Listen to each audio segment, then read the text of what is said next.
Fishing for sunnies off the dock is a great way to introduce kids to the outdoors. And I spent hours hooking worms trying to tempt the swarms of panfish in the shallows as a little kid. And as a big kid, the big bluegills have my attention now, but their future could be in jeopardy. Thankfully, there's a group of diehard anglers and resort owners, business owners out there pushing for a more catch and release approach and some tighter restrictions on panfish.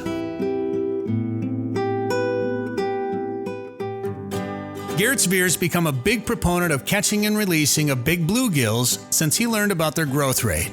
Probably in the last 7-8 years, I've really just started to appreciate big bluegills more and just how old these fish are. In Minnesota, these fish grow about an inch a year. And so, you know, a fish like this, which is a cookie cutter fish for this, like we've got a ton of these already. We've only been here for, you know, half an hour. And these are 9-year-old fish in Minnesota. You know, we get about an inch a year growth rate. The Quality Bluegill Initiative is becoming more popular among anglers in the state.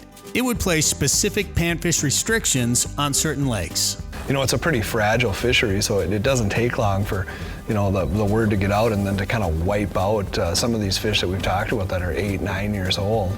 And it'll take you 8 or 9 years to regrow a fish like that.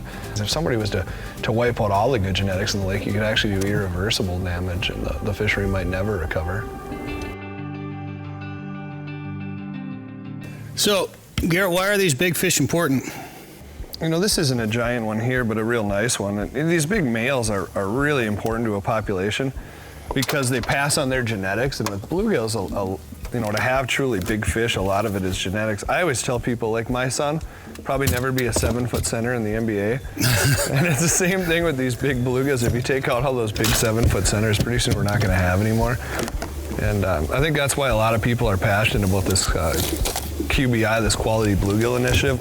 I think it's going to be a really great deal. I really hope we can pull it off and save some of these lakes for the future. So this is kind of what we're after here today. These fish put up a pretty good fight for the size of fish that they are. They are a lot of fun to catch.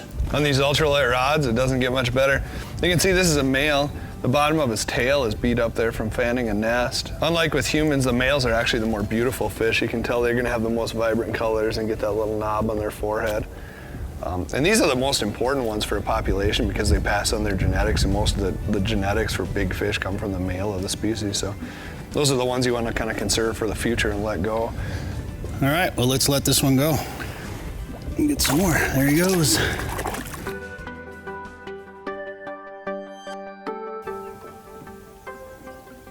Here's a fish. How do you like being the net man, Garett? Oh, really nice. That's what I do best. That's a good one, Brett. Look at that one. Yeah, that's a big one, too. Every time I get into one of these big bluegills, you know, like I haven't got excited about, you know, panfish, other than maybe some crappies since I was a kid.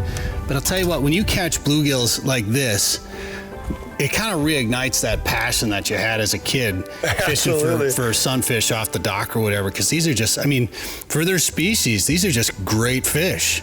You know, on ultralight gear, this is as much fun as catching, you know, big walleyes or anything, in my opinion. More so for me personally. You know, just using light gear and having them do those big circles when they come up. It's a lot of fun. In Fisherman actually rated us in the top 10 places of the country, Otter Tail County, Minnesota, to catch world-class trophy bluegills. And they termed them northern giants because most places in the country, the growing season is much longer. Mm-hmm. So the fish grow faster, but here it's a real short growing season for them. But they're just old fish that have been around a long time. And we're in about 10 to 12 feet of water today, and what we're doing is we're fishing these fish pre-spawn. There is some fish on spawning beds right now. The water is 73 degrees, and kind of the magic temp seems like in Minnesota, it's like 72 is when you start to see a lot of spawning activity. The bluegills this time of year are kind of vulnerable, and that's one time of year where it's real important to let them go, especially when they get on spawning beds. Those fish will do whatever they can to protect their nest, so they'll hit out of aggression to protect their nest and their offspring. So when you can get on a bunch of these big fish like that, it's a time of year when they're kind of susceptible to overharvest, so you want to make sure you're letting a lot of them go. And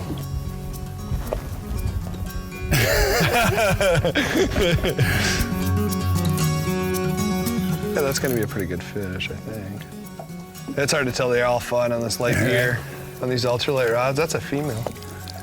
How do you tell the difference between males and females, Garett? You can tell this one just doesn't have those vibrant colors. She's real plain. You can also see that it's going to have a big lump of eggs in her, big pre-spawn fish. Yeah. So that's, she's just loaded up with eggs here, preparing for the spawn. You got a big horse on here. Look at those circles it's doing.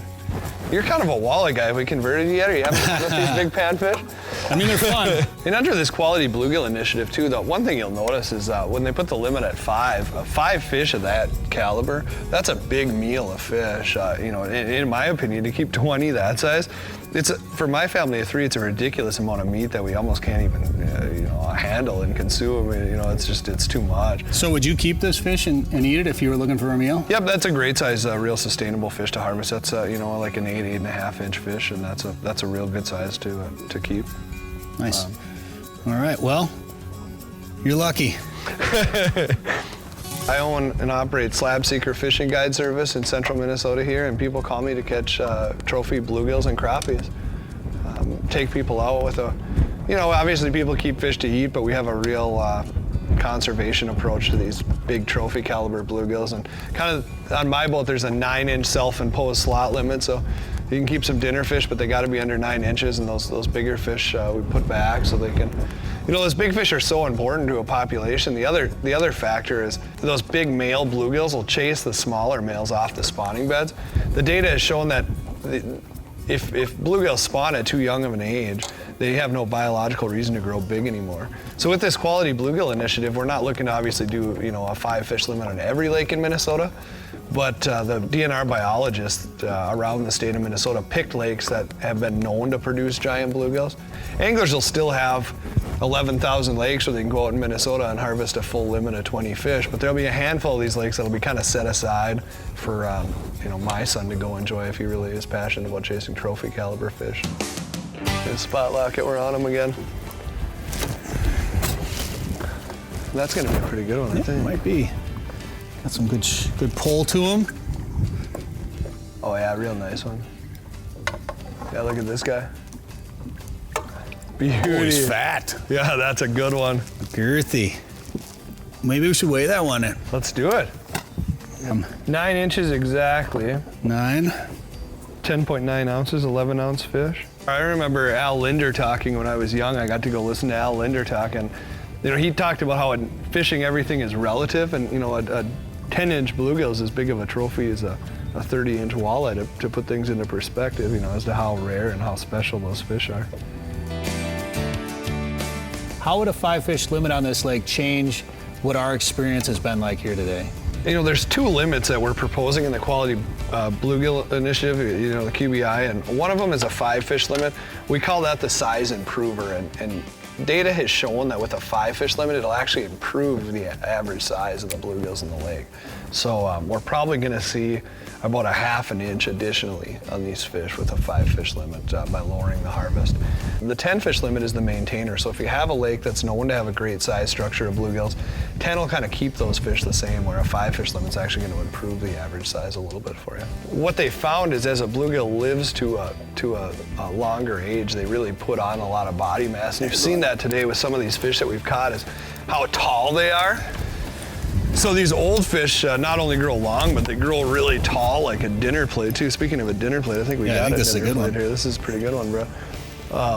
And so that's the difference between catching old bluegills and young bluegills, is just the body dynamics of a fish like this. You can tell, those are really old, healthy fish by how tall they are.